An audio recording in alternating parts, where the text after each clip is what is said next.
दोस्तों आदाब, मैं हूं मकसूद अहमद। आप देख रहे हैं पब्लिक न्यूज़ सेंटर। आप देखेंगे आजमगढ़ जिले की प्रमुख खबरें फटाफट अंदाज में। चलिए शुरू करते हैं खबरों का सिलसिला। नगर पंचायत कटघर लालगंज में पॉलीथीन को लेकर चलाया गया विशेष अभियान। नहीं मिली किसी दुकान पर प्रतिबंधित प्लास्टिक।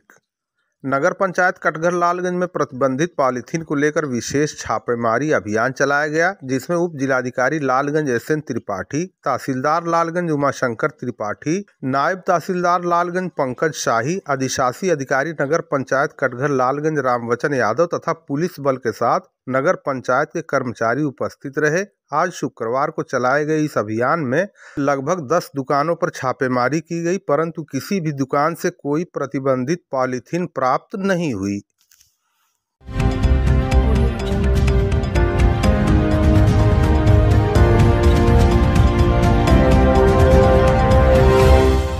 इसरौली गांव में मौलाना अबुल फैज इस्लाही के जनाजे में उमड़ा जन सैलाब, दोनों किए गए सुपुर्दे खाक। कल सड़क हादसे में सरायमीर थाना क्षेत्र के इसरौली गांव निवासी 60 साल के मौलाना अबुल फैज इस्लाही मदनी वल्द जमालुद्दीन, जो मदरसा इस्लाह में पढ़ाते थे और अपनी विद्वत्ता के चलते जिले में उनकी एक अलग पहचान थी, इनका और खुदादादपुर गांव निवासी 65 साल के मौलाना खुर्शीद अहमद पुत्र स्वर्गीय अयूब की एक सड़क हादसे में मौत हो गई थी। मौलाना अबुल फैज इस्लाही मदनी के जनाजे में आज जन सैलाब उमड़ा हुआ दिखाई दिया और कई हजार लोगों ने उन्हें नम आंखों से सुपुर्दे खाक कर दिया। आपको बता दें, निजामाबाद थाना क्षेत्र के खुदादादपुर गांव के कब्रिस्तान के पास गुरुवार की शाम 6:30 बजे के करीब किसी तेज रफ्तार वाहन ने दोनों बुजुर्ग आलिम दीन को रौंद दिया था, जिससे दोनों लोगों की मौत हो गई थी। घटना की जानकारी मिलने के बाद आजमगढ़, जौनपुर, बनारस आदि जिला से उनके चाहने वाले लोगों में गम की लहर दौड़ गई थी। आज नमाज जुमा के बाद मौलाना अबुल फैज इस्लाही वल्द जमालुद्दीन और मौलाना खुर्शीद दोनों बुजुर्ग आलिम दीन को सुपुर्दे खाक कर दिया गया। आपको बता दें, मौलाना धार्मिक जलसों में बढ़ चढ़कर हिस्सा लेने के साथ क्षेत्र में कुरान का दर्स दिया करते थे और जलसा आदि में उनकी बात सुनने के लिए लोग व्याकुल रहते थे। वो खुदादादपुर के अपने साथी मौलाना खुर्शीद, जो महाराष्ट्र के थाणे जिले में जमाते इस्लामी के पदाधिकारी थे और कुछ दिनों पहले ही वो अपने घर आए हुए थे, उनके साथ जुमेरात को मोहम्मदपुर क्षेत्र में आयोजित एक निमंत्रण में शामिल होने के लिए गए हुए थे। शाम करीब 6:30 बजे वापसी के दौरान दोनों आलिमों को खुदादादपुर गांव के कब्रिस्तान के पास पहुंचते ही सरायमीर की ओर से आ रहे किसी वाहन ने उन्हें रौंद दिया था, जिससे दोनों आलिमों की मौत हो गई थी। हादसे की जानकारी होने के बाद सैकड़ों की संख्या में लोग घटना स्थल पर पहुंच गए थे। पुलिस ने दोनों शवों को कब्जे में लेकर पोस्टमार्टम के लिए भेजना चाहा, लेकिन लोगों ने पोस्टमार्टम कराने से मना कर दिया था, जिसके बाद पंचनामा बनाकर दोनों आलिमों को परिजनों के सुपुर्द कर दिया गया था और आज नमाज जुमा के बाद दोनों लोगों को सुपुर्दे खाक कर दिया गया।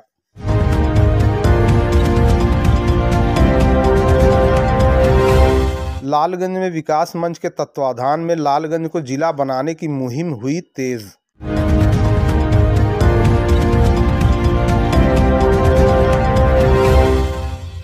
लालगंज को जिला बनाने की मुहिम लगातार जोर पकड़ती जा रही है। विकास मंच लालगंज की ओर से लगातार जिला बनाने की मांग की जा रही है। इसके लिए प्रयत्न जारी है। विदित हो कि 1 साल पूर्व मई खड़गपुर में उत्तर प्रदेश के मुख्यमंत्री योगी आदित्यनाथ जी आए थे। लालगंज से हस्ताक्षर अभियान चलाकर मुख्यमंत्री को विकास मंच की तरफ से ज्ञापित किया गया था। विकास मंच के सचिव समर बहादुर सिंह एडवोकेट ने बताया कि लालगंज बाजार जिला मुख्यालय से लगभग 40 से 42 किलोमीटर दूरी पर स्थित है। लालगंज बड़ी तहसील थी, इसी में से हिस्सेदारी करके मेहनगर और मार्टिनगंज तहसीलों का निर्माण हुआ। अगर तीनों तहसीलों को मिलाकर एक जिला बना दिया जाए तो यहाँ की जनता को बार बार आजमगढ़ आना जाना नहीं होगा। आज महंगाई के परिवेश में लगभग 50 रुपया रोडवेज का किराया है। चाहे दीवानी कचहरी का काम हो, कलेक्ट्रेट का काम हो या अन्य ऑफिस का काम हो, बराबर सभी को आना जाना पड़ता है। उपरोक्त सारे काम जब कार्यालय स्थानीय जिला घोषित होने पर यहाँ हो जाएंगे तो आम जनता को परेशानी से निजात हासिल हो जाएगी। कोर्ट कचहरी या विकास से संबंधित तमाम काम, बिजली संबंधित काम जो भी होंगे, सभी जिला मुख्यालय होने के कारण लालगंज में ही संभव हो सकेंगे। इस अवसर पर ओम प्रकाश सिंह ने कहा कि लालगंज को अविलंब जिला बनाया जाना जनहित और विकास हित के लिए आवश्यक है। उन्होंने कहा कि मैं उत्तर प्रदेश के मुख्यमंत्री से मांग करता हूं कि जो भी विकास मंच की मांग है उसका संज्ञान लिया जाए। मुजाहिद सिद्दीकी ने कहा कि जिला घोषित होने पर आम जनता को आजमगढ़ नहीं जाना होगा और उसकी आर्थिक तथा समय की बचत होगी। शारीरिक मानसिक थकावट से लोगों को राहत मिलेगी। जनहित के काम आसानी से हो सकेंगे, जिससे जनहित में जिला बनाया जाना नितांत आवश्यक है। लालगंज को मैं समर बहादुर सिंह एडवोकेट, सचिव विकास मंच लालगंज को जिला बनाने की मुहिम बहुत पहले से चल रही थी, जिसको हम अखिल भारतीय स्वास्थ्यवादी दल और हिंदू स्पोर्ट्स संस्थान के माध्यम से जनता की अपील हम राजनाथ सिंह के यहाँ और अन्य मुख्यमंत्री ने यहाँ हमने प्रस्तुत किया, जिस पर बहन मायावती जी ने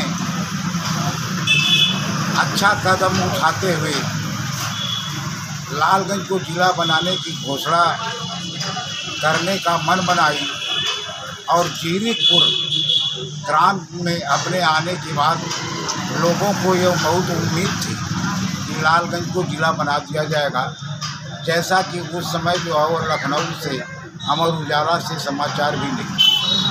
अब लालगंज को जिला बनाने की मुहिम विकास मंच लालगंज इसलिए प्रारंभ किया है कि अगर लालगंज को जिला बनाया जाता है तो विकास के कार्यों में अत्यधिक जो है वो वृद्धि होगी।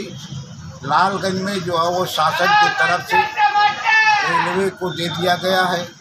हमारे आजमगढ़ में मांग पर जो है वो विश्वविद्यालय दिया गया और हम ये जो लालगंज की जनता की तरफ से परम आदरणीय योगी जी से यह निवेदन करते हैं कि लालगंज को जो हमारी मांग जिला बनाने की जो है वो बस्ते में दबी हुई है, उसको तत्काल जो है वो उसका क्रियान्वयन करे। इसके बारे में विकास मंच ने उनके मई खड़गपुर में आने पर हमने एक पत्र किया था और लोगों ने आश्वासित किया था कि लालगंज को जिला अविलंब बनाया जाएगा। यही मुहिम हम गाँव में जनता में हर समुदाय से, अधिवक्ता समुदाय हो, शिक्षक समुदाय हो, छात्र समुदाय हो, सबसे निवेदन कर रहे हैं आप लोग परम आदरणीय योगी जी से ये मांग करें कि वो लालगंज को जिला बनाकर लालगंज की शरीरी जमीन को सुख समृद्धता से परिपूर्ण करें। जय हिंद, जय भारत।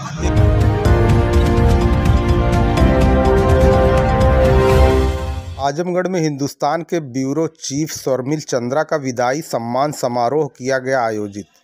भारतीय पत्रकार संघ आजमगढ़ के तत्वाधान में बड़ा गांव स्थित 80 मैरिज हॉल में बृहस्पतिवार को हिंदुस्तान के चीफ ब्यूरो शर्मिल चंद्रा का विदाई और सम्मान समारोह आयोजित किया गया। इसकी अध्यक्षता ब्लॉक प्रमुख विपिन सिंह और संचालन जितेंद्र हरि पांडे एडवोकेट ने किया।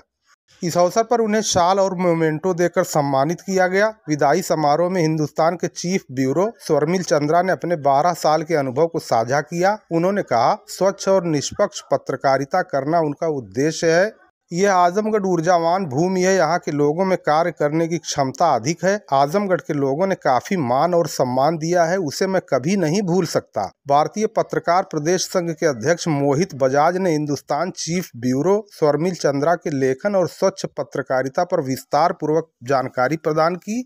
एसडीएम निजामाबाद रवि कुमार ने कहा कि आज के दौर में निष्पक्ष और निर्भीक पत्रकारिता बहुत ही महानता का काम है, जो शर्मिल चंद्रा ने करके दिखाया। तहसीलदार निजामाबाद ने विदाई समारोह में कहा कि हिंदुस्तान अखबार और हिंदुस्तान के ब्यूरो चीफ ने क्षेत्र की समस्याओं और जनहित के कार्यों को प्रकाशित करता है। ब्लॉक प्रमुख विपिन सिंह ने कहा कि हिंदुस्तान अखबार क्षेत्र की समस्याओं के साथ साथ निष्पक्ष पत्रकारिता करता है। साहित्यकार और पत्रकार संजय पांडे ने शर्मिल चंद्रा का स्वागत किया और कहा कि हिंदुस्तान अखबार के ब्यूरो चीफ ने क्षेत्र की समस्याओं को निष्पक्ष तरीके से दिखाने का काम किया संजय कुमार पांडे ने अपने कविताओं के माध्यम से आए हुए समस्त लोगों का मन मोह लिया। इस अवसर पर मुख्य रूप से राम गणेश प्रजापति, रणविजय राय एडवोकेट, चंदन यादव, उदय राज, मनोज जायसवाल, ओम प्रकाश मिश्रा, वीरेंद्र मिश्रा, डॉक्टर शाहनवाज, राम अवतार स्नेही, राकेश पाठक, शाह आलम फराही, कृष्ण मोहन उपाध्याय, अखिलेश विश्वकर्मा, राकेश चतुर्वेदी, राष्ट्रीय प्रमुख सचिव ideal journalist association Sanjay Pandey, Rajesh Pathak, Shivlal Yadav, Aftab Alam, Sarvesh Tiwari, Jaihind Yadav, Abuzar, Amarjeet Yadav, Dheeraj Tiwari, Ajay Kumar Mishra आदि प्रमुख रूप से उपस्थित रहे। अंत में कार्यक्रम के आयोजक वीरेंद्र मिश्रा ने सभी आगंतुकों का आभार व्यक्त किया। और इस ऐतिहासिक धरती से पुराने समय से लगाव रहा है, देखा है, सुना है, जाना है यहाँ के साहित्यकारों के बारे में। धीरे धीरे जब मैं यहाँ के लोग मिलता गया, जानता गया, तो बहुत आश्चर्य फिर लगा कि यहाँ के लोगों ने शायद अपनी भूमिका को नहीं पहचाना, जो यहाँ से बाहर निकले बहुत ऊँचे स्तर तक नाम कमाया अपना। उस दिन समझ में आया कि शायद अखबार की भूमिका कितनी बड़ी हो सकती है। 2012 में हम लोगों ने बहुत लोगों से बात किया, यहाँ कई पत्रकारों से बात किया, कई साहित्यकारों से बात किया, वजह जानने की कोशिश की कि ऐसे ये इमेज जो बनी है ये कैसे।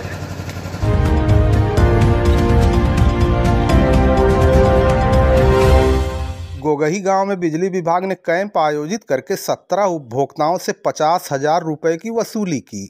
गोगही गांव में बिजली विभाग ने कैंप आयोजित करके आज 17 उपभोक्ताओं से 50,000 रुपए की वसूली की और दर्जनों घरों में मीटर केबल कनेक्शन कराया गया। इस अवसर पर विद्युत बिल बकाया अदा न करने वाले 6 घर की बिजली को विच्छेदित कर दिया गया। जेई अखिलेश कुमार ने बताया कि कई लोगों के बिल में संशोधन किया गया है। इस अवसर पर एसडीओ नवरत्न राम ने उपभोक्ताओं से अपील की है कि वो अतिशीघ्र अपनी बकाया बिल की रकम को जमा कर दें ताकि विभाग को कार्रवाई न करनी पड़े। मैं उपखंड अधिकारी नवरत्न राम